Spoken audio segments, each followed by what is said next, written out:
Bismillahirrahmanirrahim. Assalamualaikum warahmatullahi wabarakatuh. Alhamdulillahirabbil alamin wa bihi nasta'in wa ala umuri dunya waddin wassalatu wassalamu ala asrofil anbiya mursalin sayyidina Muhammadin wa ala alihi washabbihi ajmain amma ba'du. Alhamdulillah pemirsa ngaji NU online Kecamatan Turen, kita masih dipertemukan kembali dalam keadaan sehat walafiat untuk bisa mengikuti dan menyimak dan mendengarkan ngaji online yang diselenggarakan oleh MWC NU Kecamatan Turen. Dan tak lupa support yang sudah diberikan oleh teman-teman LTN NU. Dan tak lupa kami menghimbau kepada para pemirsa untuk mengikuti selalu NU Turen Official, yakni dengan cara subscribe, like, komen, dan share, yang nanti sebagai bentuk amaliyah panjenengan semuanya di bulan Ramadan dengan menyebarkan kebaikan-kebaikannya. Alhamdulillah di samping saya sudah ada narasumber yang sangat luar biasa, beliau Gus Habibullah atau yang sering kita panggil Gusmat. Beliau adalah pengasuh pondok pesantren Al-Azhar dan sekaligus beliau ini adalah pengurus jajaran MWCMU Kecamatan Turen yang alhamdulillah sudah hadir di tengah-tengah kita menyampaikan motivasi maupun ngaji pada sore hari ini agar kita para pemirsa bisa mengamalkan kebaikan-kebaikan yang akan disampaikan oleh Gus Habibullah nanti. Saya harap panjenengan semuanya tetap stay, tetap mengikuti dan menyimak penjelasan dari Gus Habibullah dengan baik, dan untuk nantinya panjenengan semuanya akan mendapatkan keberkahan di bulan Ramadan ini. Kepada Gus Habibullah, waktu dan tempat kula semangaken. Monggo Gus. Assalamualaikum warahmatullahi wabarakatuh. Waalaikumsalam warahmatullahi wabarakatuh. Para pemirsa dimanapun berada, langsung saja kami akan menyampaikan masalah syariat dan hakikat. Sebab ada orang menganggap kalau dirinya sudah mencapai makom hakikat, maka sudah tidak perlu bersyariat lagi. Sampai-sampai ada yang enggak melakukan sholat karena sudah merasa hakikat, sudah mencapai ya taraf yang tinggi, koyok-koyok wis sakilan karo pangeran. Nah, padahal ini tidak benar. La tas'udus syari'ah an syakhsin walau kana waliyan. Syariat tidak akan gugur dari siapapun walaupun dia sudah menjadi wali. Jangankan wali, Rasulullah saja yang embai wali, pusatnya wali, itu pun tetap melaksanakan sholat. Padahal ya sudah melebihi hakikat yang luar biasa Rasulullah. Ternyata beliau tetap melaksanakan sholat, berpuasa, tetap melakukan syariat. Jadi kalau ada orang kok berani mengatakan saya sudah tidak perlu bersyariat karena sekarang saya sudah Berhakikat, mencapai pada makom hakikat gitu ya.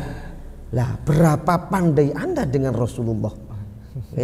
Pinteran di karo Kanjeng Nabi. Langgeten lagi ya.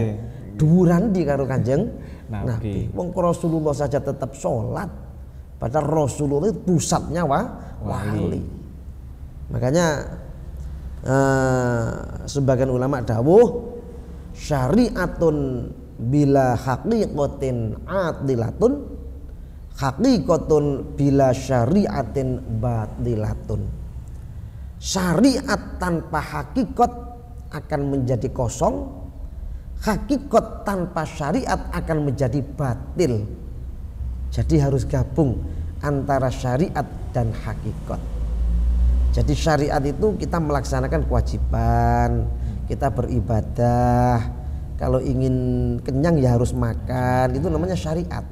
Ya, kalau ingin sembuh ya berobat, itu namanya syariat. Lah hakikatnya wa idza maridtu fahuwa yashfin. Hakikatnya yang menyembuhkan bukan obat, bukan pil, bukan jamu, tapi hakikatnya yang menyembuhkan adalah Allah. Lah itu tidak boleh kita langsung hakikat. Wah, saya nggak perlu pil. Ya, nanti kalau Allah menyembuhkan ya sembuh sendiri. Oh, itu namanya hakikat saja tanpa Syariat. Syariat. Sama dengan orang ingin pandai, ya. Ada orang ingin pandai tapi tidak mau belajar, mengandalkan hakikat, ya. Mengatakan bahwa kalau Allah sudah menakdirkan saya alim, walaupun saya tidur tok pasti alim. Wah, itu kata penyair Arab, ya. Tamannaita an tamsi faqihan munadhiran bi ghairi ana'in wal jununu fununun. Jadi kalau ada orang ingin menjadi orang yang pandai, alim, alamah, tapi nggak mau belajar, wal jununu fununun, gendeng iku macem-macem, iku yo termasuk gendeng. Jadi kalau ada orang ingin kaya juga begitu, ingin kaya tidur tok, ya, apalagi habis subuh itu kan yurisul fakro, ya kan, tidur habis subuh itu nggarai fakir, kan begitu. Kalau habis asar nggarai gendeng. Jadi kalau ingin daftar edan, tidur habis asar yang istiqomah. Insya Allah sebentar lagi ya agak stres ya. Nah. Jadi syariat dan hakikat ini harus digabung, ya. Kata guru saya Kiai Azizi Hasbullah almarhum, ya, yang asalnya Malang kemudian menjadi kiai di Blitar, ya, dulu mondok di Lirboyo dan terkenal sebagai macannya Bahsul Masail, ya, dari Lirboyo, ya.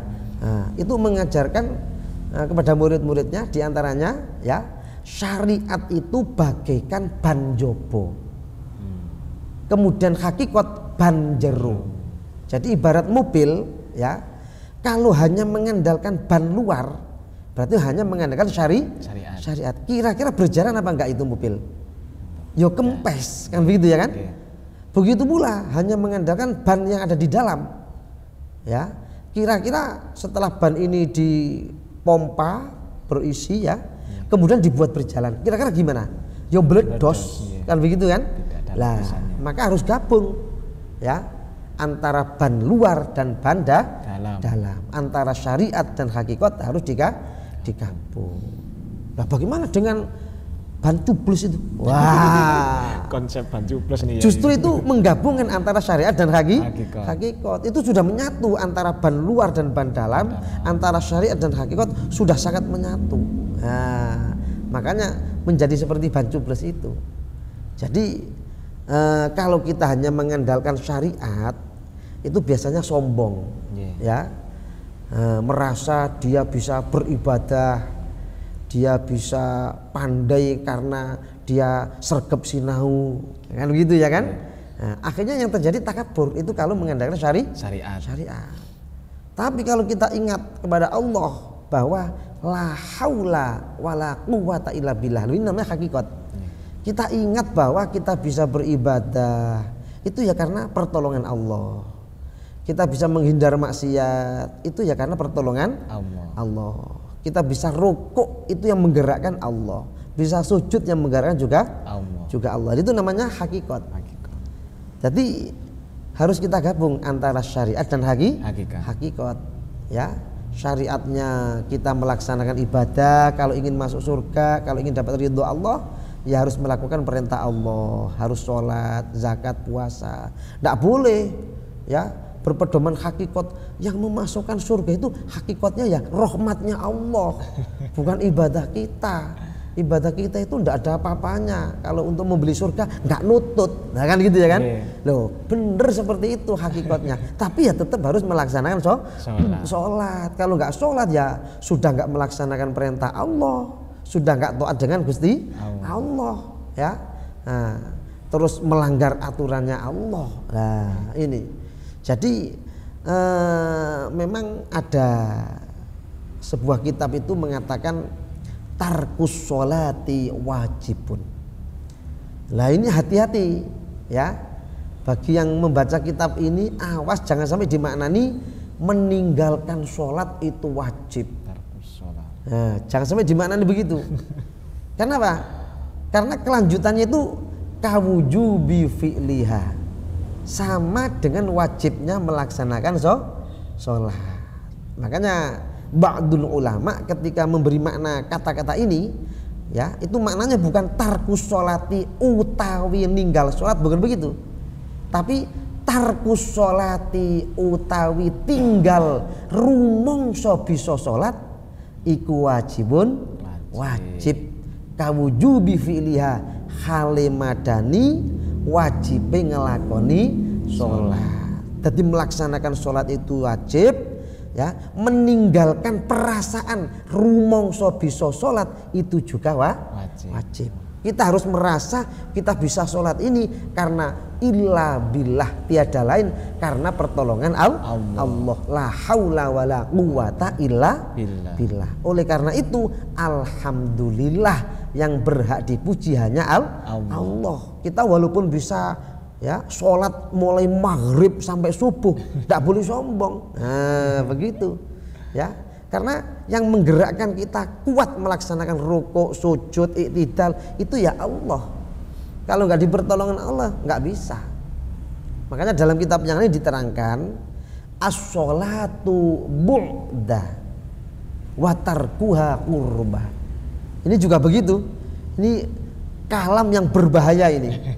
Jangan sampai dimaknani as-sholatu utawi sholat iku bu'da ngedohno maring Allah. Jangan sampai dimaknani begitu, ya. Karena ba'dul ulama sudah memberi makna as-sholatu utawi rumangsa bisa sholat iku bu'da ngedohno marang Allah. Wa tarkuha utawi tinggal rumangsa bisa sholat iku qurba marekno marang Allah. Jadi itu, ya, kalau kita sholat, ya, kita harus merasa bahwa kita bisa rukuk, bisa sujud, bisa iktidal, ini semua karena digerakkan Allah. Harus ingat wallahu khalaqakum wa ma ta'malun. Allah menciptakan kalian sekaligus perbuatan yang kalian lakukan. Jadi gerakan sholat yang kita lakukan ini semuanya yang menggerakkan adalah Allah.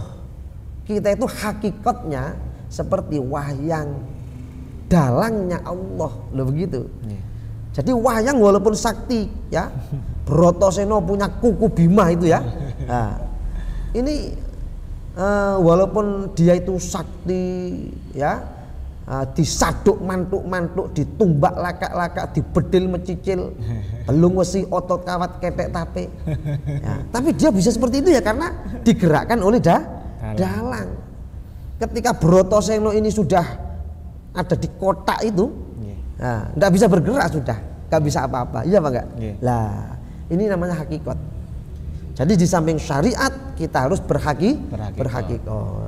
Ini. Jadi dengan demikian kita nggak seperti iblis. Iblis gara-gara dia bisa beribadah ribuan tahun, bisa sujud ribuan tahun, bisa rukuk ribuan tahun, ya, dia nggak merasa kalau itu pertolongan Allah. Akhirnya dia merasa lebih baik daripada Nabi Adam. Padahal hakikatnya lah itu. Hakikatnya orang itu baik tidaknya terserah Allah yang menilai. Walaupun Nabi Adam anak kemarin sore, nah, tapi kalau oleh Allah diangkat derajatnya melebihi iblis, ya tetap lebih mulia Nabi Adam. Nggak boleh iblis merasa ini anak bau kencur, anak kemarin sore, kok saya disuruh sujud kepada dia. Sorry ya, nggak boleh begitu itu, ya. Nah, karena ya itu tadi la haula wala quwata illa billah. Kita bisa macam-macam itu karena pertolongan Allah. Makanya apa? Sebagian kitabnya para ulama itu ada syair fasyari'atun kasafinatin wa tariqatun kal bakhri summa haqiqatun durrun ghala. Jadi ternyata di samping kita harus melaksanakan syariat, kita harus bertorikoh, kemudian baru bisa mendapat hakikat. Jadi syariat itu bagaikan perahu, torikot itu bagaikan laut, kemudian hakikat intan yang ada di dalam laut. Jadi inilah para hadirin, ya, antara hakikat dan syariat ini harus digabung.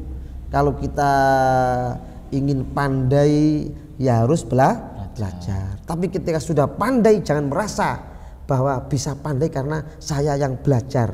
Harus ingat itu karena pertolongan Allah. Karena banyak orang yang mempeng sergep tapi gak pinter-pinter, iya kan? Yeah. Ada yang belajarnya gak sungguh-sungguh tapi pandai, banyak, ya kan? Yeah. Nah, jadi berobat juga begitu.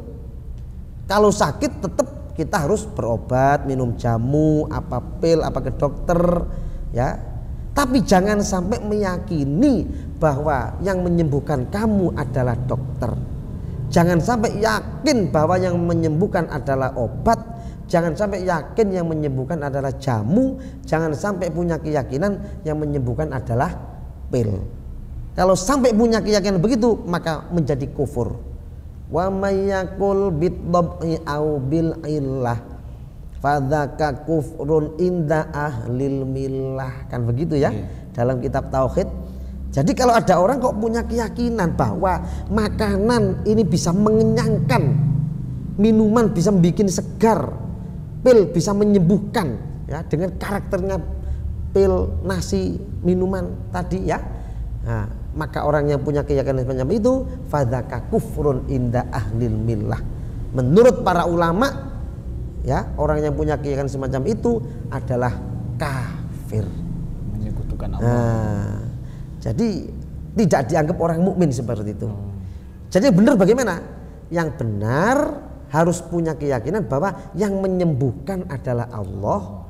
Cuman tradisinya Allah, adatnya Allah, loh, begitu. Ya, Allah menyembuhkan biasanya kalau dia sudah minum obat, loh, begitu. Tapi bukan obat itu yang menyembuhkan. Buktinya Nabi Musa, ya, kalau nggak salah dulu pernah pusing gitu, kalau nggak salah. Apa pusing, apa sakit gigi, nanti dicari di kitabnya, ya, matur ke Allah, ya Allah saya sakit ya Allah. Akhirnya oleh Gusti Allah, ya, diperintah untuk makan tumbuh-tumbuhan, ya, ada tumbuhan tertentu disuruh makan. Alhamdulillah sembuh. Suatu saat Nabi Musa ini sakit lagi, karena ingat dulu ketika sakit disuruh makan tumbuhan ini. Akhirnya Nabi Musa langsung mencari tumbuhan itu tadi. Lah kok ternyata sakitnya tambah parah. Akhirnya matur kepada Allah, ya Allah, dulu saya sakit, panjenengan perintah minum tumbuh-tumbuhan ini sembuh. Sekarang saya minum ini kok malah tambah sakit. Akhirnya oleh Allah diingatkan, coro gampangnya begini, salahmu dewe sasa, biyen awakmu loro wadul nang aku. Saiki loro wadul nang tumbuh-tumbuhan, tambah tak kei lorong sing gare waras kutuk tumbuh-tumbuhan, sing gare waras aku. Jadi itu hanya hukum adat gitu loh. Ya, pil menyembuhkan itu hanya adatnya. Ya, adatnya kalau minum pil oleh Allah dikasih sembuh. Tapi namanya adat ya nggak mesti. Lah begitu, terserah Allah. Allah bisa sesuai kebiasaan, bisa tidak. Lah kan begitu, ya kan? Nah, begitu pula seperti orang pinter juga begitu. Biasanya kalau sergep, sinau, aktif belajar akan menjadi orang pinter. Tapi terserah Allah, ya. Nah, Allah boleh tidak sesuai adatnya. Yang suwergep malah bodoh, kakean sing dipelajari malah mumet, akhirnya tambah tolol, ya bisa saja. Ya, yang nggak pati belajar akhirnya pikirannya fresh, santai, akhirnya malah cerdas, ya bisa saja. Ya kan, terserah Allah. Seperti para wali-wali itu kadang-kadang pandainya kadang-kadang tidak lewat belajar, lewat takwanya itu. Makanya di Al-Quran itu nggak ada wattaqullaha wa yu'allimukumullah. Takwa sing tenanan nang Allah lan sira bakal. Nah, bahkan wawunya ini bermakna ma'iyah, serta Allah bakal, ada yang bermakna begitu. Ya, Allah bakal mulang awakmu, minterno awakmu. Jadi ternyata ada pandai lewat jalur takwa, tidak usah belajar, yang dinamakan ilmu laduni. Ya, cuman ilmu laduni ini sedikit, 1001 mungkin, ya. Nah, dalam kitab Alfiyah sudah diterangkan wa fi laduni qalla wa fi lani. Ya, qalla sedikit, qatni wa qatnil khasbu aidan qat yufi. Nah, jadi bisa saja Allah membuat orang pandai tanpa belajar. Karena Belajar itu hanya adat, begitu lah. Adatnya kalau orang belajar diberi kepandaian oleh Allah. Adatnya kalau orang makan yang banyak diberi kenyang oleh Allah. Tapi itu tidak tentu. Buktinya di pondok pesantren itu kan ada, ya.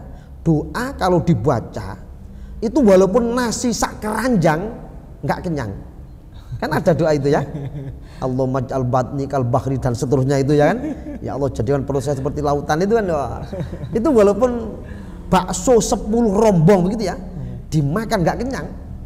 Apalagi kalau yang nonton banyak. Itu yang kenyang malah penontonnya itu. Lah, itu kan menunjukkan bahwa yang membuat kenyang itu bukan makanan. Yang membuat kenyang itu bukan pentol, bukan bakso, kan begitu ya kan? Bukan nasi, tapi yang membuat kenyang adalah Allah. Buktinya, dulu ada waliullah, ya, membaca kulhu, ya, ternyata akhirnya bisa kenyang. Nah, padahal biasanya orang kenyang itu kalau makan, ternyata cukup mau kulhu, wareg dewe. Makanya nanti kalau berbuka cukup baca kulhu saja. Saya yang makan. Jadi ini ya, kalau kita punya keyakinan bahwa obat itu hakikatnya yang menyembuhkan, maka kufur. Begitu pula wa may yaqul bil quwwatil mudaati fadzaka bid'iyun fala taltafiti. Begitu pula kalau punya keyakinan bahwa obat ini diberi kekuatan oleh Allah, yang kekuatan inilah yang menyembuhkan. Itu juga keyakinan yang kurang pas. Ya. Berarti koyok-koyok Allah ya sudah gak cawe-cawe lagi. Padahal tidak ada di dunia ini yang luput dari campur tangan Allah, tidak ada. Ya, pangeran tenan di Gusti Allah niki. Yang namanya Tuhan yang betul-betul benar itu ya syaratnya dua.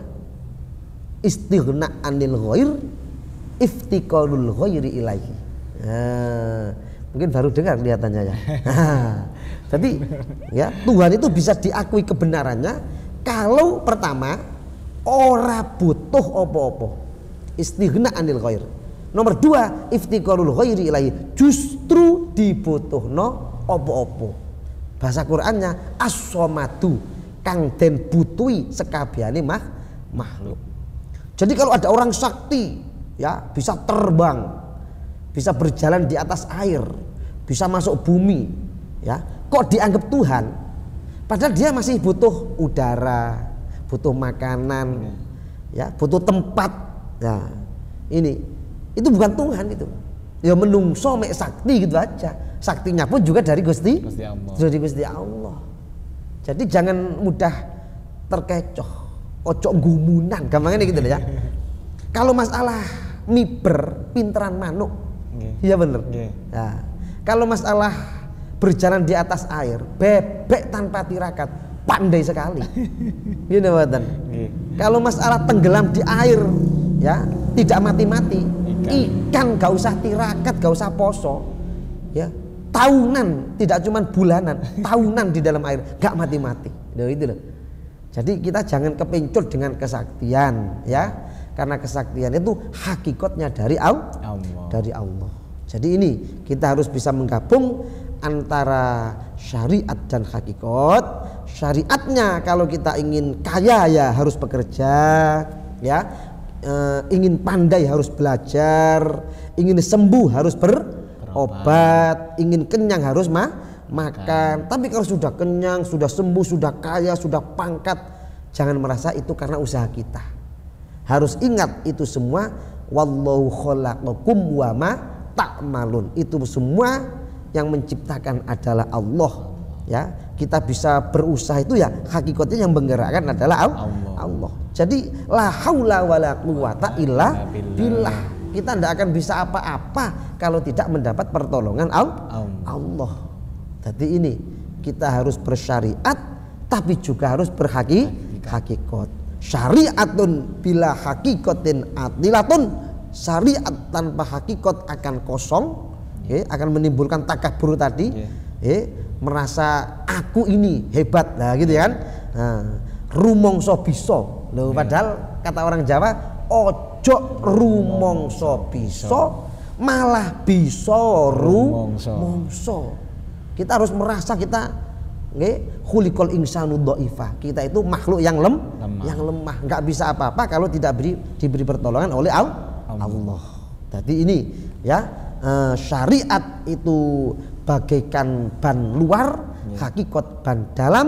Syariat tanpa hakikat akan kosong, hakikat tanpa syariat akan batil. Demikian, mudah-mudahan menjadi ilmu yang manfaat barokah fid dunya wal akhirah. Alhamdulillah pemirsa ngaji NU online yang tadi kita sudah simak adalah materi yang sangat luar biasa dan berbobot, yang dimana membahas tentang syariat dan hakikat, bagaimana caranya syariat dan hakikat ini bisa beriringan berjalan bersama tanpa meninggalkan salah satu dari syariat maupun hakikat, di mana syariat itu adalah sebuah ibadah yang sering kita lakukan ketika kita menjalankan syariat saja dan tidak menjalankan hakikat, itu ada sesuatu hal yang takabur atau sesuatu hal yang kosong. Dan sebaliknya, kalau kita langsung hakikat tanpa menjalankan syariat, itu menjadi hal yang batil. Tadi sudah menjadi pesan yang sangat luar biasa oleh Gus Habibullah, bahwasanya syariat itu juga penting dilaksanakan dan juga diiringi dengan yang namanya hakikat. Ketika kita menjalankan ibadah puasa, maka dari itu kita harus sering-sering berikhtiar untuk menjalankan kebaikan-kebaikan untuk menyampai ridhonya Allah. Meskipun kita sudah menjadi umat Islam yang seringkali menjalankan ibadahnya, jangan sampai kita melupakan hal-hal yang dilarangnya. Mungkin itu sebagai closing statement Kiai. Jangan lupa untuk ikut di ngaji NU online, di mana NU Turen Official sebagai channel YouTube-nya, dan jangan lupa subscribe, like dan komen di channel NU Turen Official. Mungkin sepatah dua kata Yai. Ya, jadi intinya syariat dilakoni, hakikat diyakini. Saya ulangi lagi, intinya syariat dilakoni, hakikat diyakini. Demikian, mudah-mudahan manfaat. Alhamdulillah, tadi sepatah dua kata yang sudah diberikan oleh Gus Habibullah, semoga bisa menjadi modal kita untuk beribadah dan mendekatkan diri kepada Allah. Mari kita tutup ngaji NU online pada sore hari ini dengan bacaan doa khotibul majelis. Subhanakallahumma wa bihamdika asyhadu an la ilaha illa anta astaghfiruka wa atubu ilaik. Saya akhiri wa wal muwaffiq ila aqwamit thoriq. Assalamualaikum warahmatullahi wabarakatuh.